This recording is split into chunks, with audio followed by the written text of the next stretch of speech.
अस्सलाम वालेकुम दोस्तों, मैं हूं असलम आलम और आप देख रहे हैं गल्फ एक्सपर्ट।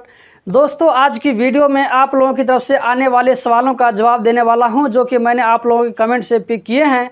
तो इस वीडियो को लास्ट तक ज़रूर देखें, हो सकता है आपको आपके सवाल का जवाब भी मिल जाए। तो दोस्तों, हम चलते हैं आज की वीडियो की जानिब और यहाँ पर हम लेते हैं सबसे पहला सवाल। अरुण कुमार ने पूछा है कि कतर आने के लिए कौन सा वैक्सीन लगाना ज़रूरी है। देखिए दोस्तों, अगर आप कतर वर्क वीज़ा में जा रहे हैं तो आपको वैक्सीन लगवाना ज़रूरी नहीं है, लेकिन अगर आप वैक्सीन लगवा लेते हैं तो ये आपके लिए बेहतर है, क्योंकि कुछ नहीं कहा जा सकता है कि आप वैक्सीन लगवाते हैं, अगर कतर का रूल अगर चेंज हो जाता है तो इससे आपको फ़ायदा भी हो सकता है। अगर आप इंडिया से जा रहे हैं तो कोविशील्ड लगवा लें, अगर आप नेपाल से जा रहे हैं तो जॉनसन का वैक्सीन लगवा लें और इसकी सर्टिफिकेट भी ज़रूर अपने साथ में रखें। अगर आप वर्क वीज़ा के अलावा दूसरे वीज़ा में जा रहे हैं तो आपको वैक्सीन लगवाना ज़रूरी है। अब हम चलते हैं अगले सवाल की जानिब। अगले सवाल में सैयद पीरुल्लाह ने लिखा है, कतर में क्वारंटीन मिलता है कि नहीं? मेरा मेडिकल हो गया है, क्वारंटीन नहीं मिल रहा है ऐसा बोल रहा है। मेरा वीज़ा हाउस वर्कर है। कतर में क्वारंटीन मिलने के लिए मिल रहा है, लेकिन अगर आप ये सोचेंगे कि मुझको एक हफ्ता के बाद या 10 दिन के बाद अगर क्वारंटीन मिल जाए तो दोस्तों ऐसा मुश्किल है। आप अगर चाहें तो 1 महीना के बाद में आप क्वारंटीन ले सकते हैं। आप जैसे सितंबर में आप अगर तलाशेंगे तो हो सकता है सितंबर में आपको नहीं मिलेगा, या 20-25 सितंबर के बाद ही मिलेगा, या अक्टूबर में आपको क्वारंटीन मिल सकता है। तो अक्टूबर में आप देखिए, हो सकता है आपको क्वारंटीन मिल जाएगा। और जो लोग कतर वर्क वीज़ा में जा रहे हैं उन लोगों को मुकनिस में क्वारंटीन लेना चाहिए, क्योंकि उसका कम पैसा पड़ता है, 1377 रियाल। अगले सवाल में फिरोज़ अंसारी ने पूछा है कि कतरी घर में काम करने वाला अगर कोई नेपाली छुट्टी में घर जाता है तो वापस आ सकता है या नहीं? जी हाँ, बिल्कुल कतर वापस जा सकता है, कोई दिक्कत की बात नहीं है। लेकिन आपको कतर से छुट्टी में आने से पहले आपको एक काम करना पड़ता है। एम्बेसी में जाकर के, आप नेपाली एम्बेसी में जाकर के एक पेपर बनवाइए, उसके बाद आप घर आएंगे तो दोबारा कतर जा सकते हैं, कोई दिक्कत की बात नहीं होगी। नेपाल एम्बेसी में जाने से पहले आपको एग्रीमेंट बनवाना पड़ेगा, उसमें लेबर ऑफिस का स्टाम्प लगवा करके उसके बाद ही आप एम्बेसी जा सकते हैं। एम्बेसी जाने टाइम में एक और फार्म भी भरना पड़ता है, वो फार्म आप किसी भी टाइपिंग सेंटर में ले सकते हैं आराम से। अगले सवाल में सैफ अली ने पूछा है, मैं अभी इंडिया में हूँ, आईडी का डेट सिर्फ 5 दिन बाकी है, कतर जा सकता हूँ या नहीं? नॉर्मल टाइम अगर होता तो आप कभी भी कतर जा सकते थे 5 दिन के अंदर अंदर, लेकिन अभी क्वारंटीन का मसला है।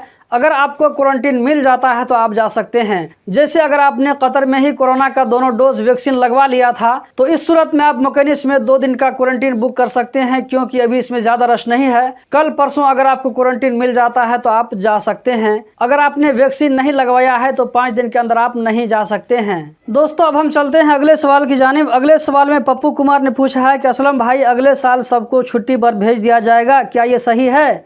इसके बारे में बताइए। देखिए दोस्तों, इससे पहले भी मुझे इसके बारे में लोगों ने पूछा है कि क्या 2022 में जब कतर में वर्ल्ड कप होगा तो बाकी वर्करों को छुट्टी पर भेज दिया जाएगा या वर्करों को निकाल दिया जाएगा? तो देखिए दोस्तों, इसके बारे में कोई भी इन्फॉर्मेशन हुकूमत की जानिब से नहीं आया है, तो इसके बारे में हम नहीं कह सकते हैं।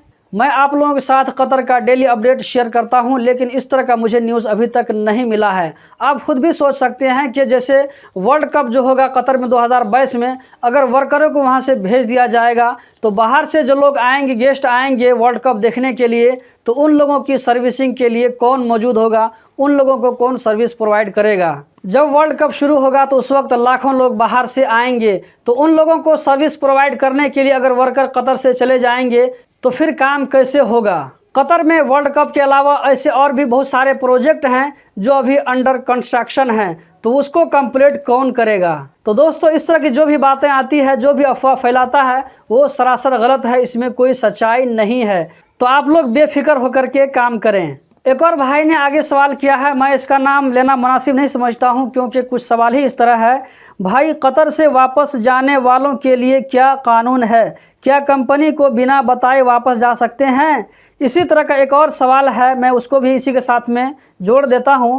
कतर से इंडिया जाने के लिए एग्ज़िट परमिट की ज़रूरत है या नहीं है, बताना भाई। अभी कतर से घर जाने के लिए कंपनी से एग्ज़िट परमिट लेने की ज़रूरत नहीं है, आप बिना एग्ज़िट के भी जा सकते हैं। बस जाने से पहले आप अपना आईडी नंबर चेक कर लीजिए कि आपका एग्ज़िट ओपन है या क्लोज़ है। आप इसको खुद से भी चेक कर सकते हैं। आपको स्क्रीन पर नज़र आ रहा होगा कि हम कैसे चेक कर सकते हैं। इस वीडियो के डिस्क्रिप्शन में भी मैं इसका लिंक डाल दिया हूं, आप वहां जा कर के डायरेक्ट इसको चेक कर सकते हैं। लेकिन अगर आप कंपनी को बिना बताए घर जाते हैं तो आपके जॉब के जाने का खतरा है। तो कंपनी को बिना बताए कभी भी घर मत आएँ, आने से पहले आप इसको इन्फॉर्म ज़रूर कर दें। अब हम चलते हैं अगले सवाल की जानिब। अगले सवाल में प्रमोद गोसेनपुरी ने पूछा है, अभी पीसीआर टेस्ट है क्या इंडिया जाने के लिए? आप कतर से जैसे ही अपने मुल्क जाएंगे तो आपको पीसीआर टेस्ट करवाना ज़रूरी है। बिना पीसीआर टेस्ट के आपको एयरपोर्ट पर एंटर नहीं होने दिया जाएगा। आप कतर से कहीं भी जाते हैं तो आपको पीसीआर टेस्ट करवाना पड़ेगा, चाहे इंडिया, नेपाल, पाकिस्तान, बांग्लादेश कोई भी मुल्क जाएं तो जाने से पहले आपको पीसीआर टेस्ट करवाना होगा। अगले सवाल में मिकाइल खान ने पूछा है कि क्या सेल्समैन प्रोफेशन पर ड्राइविंग लाइसेंस मिलेगा?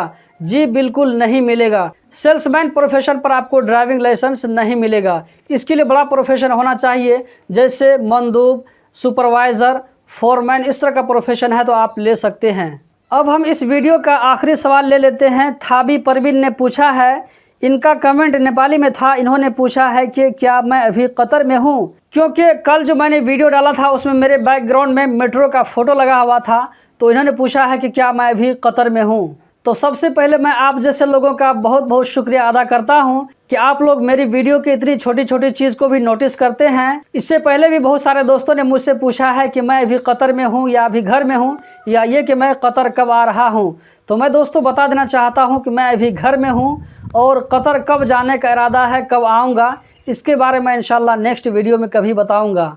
तो दोस्तों यही थी आज की वीडियो। उम्मीद करता हूँ ज़रूर पसंद आई होगी। कतर के बारे में इसी तरह की वीडियो देखते रहने के लिए चैनल को सब्सक्राइब करें, वीडियो को लाइक करें। बहुत बहुत शुक्रिया।